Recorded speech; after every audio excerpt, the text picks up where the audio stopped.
All right, when we talk about executive cognitive function symptoms, you know, there's 6 of them.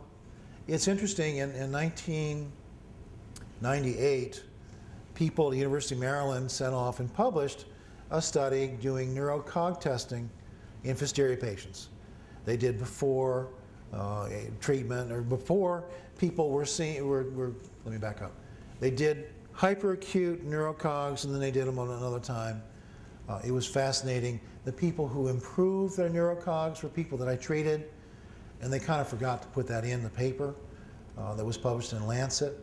But when I looked at the neurocognitive findings and compared them to mean number of these symptoms, these 6 symptoms picked out in people with the neurocognitive deficits. So this is not the same as a 5-hour, $5,000 neurocognitive test, but it sure parallels it.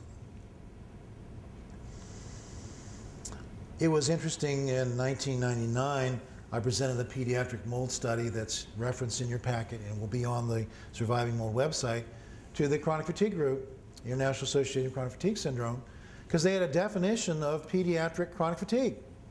And every one of my mold patients, there was 162 patients and 55 controls, met the international case definition for chronic fatigue.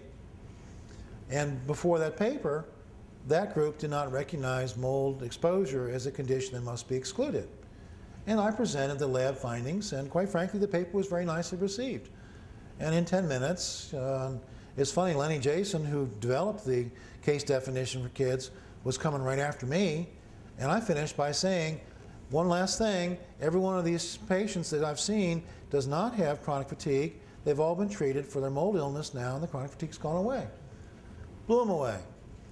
And so Lenny we had to think a minute or two before he started his talk, but he did very well. He's very smart.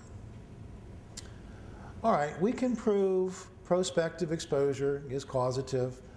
Genomics is going to give us a way, I believe, to separate out Lyme versus mold versus Ciguatera.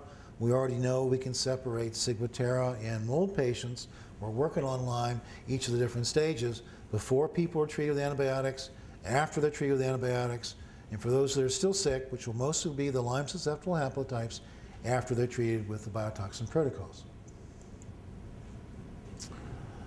The pattern receptors have a lot to do, as we've talked about, with antigen presentation. Finding now TGF-beta1 to be a player beginning in 2008 when the labs were available commercially. Now, if you read about TGF-beta1, you will read about Th17 immunity. You will read about cytokines necessary to maintain Th17 immunity. Quite frankly, every month when Nature Reviews of Immunology or Nature Immunology shows up, I honestly think a new cytokine is being talked about. There certainly are a couple new acronyms. One fellow was listening to a talk I gave a little early this year, and he says, well, this looks like acronymitis to me. And he was right. This is tons of jargon.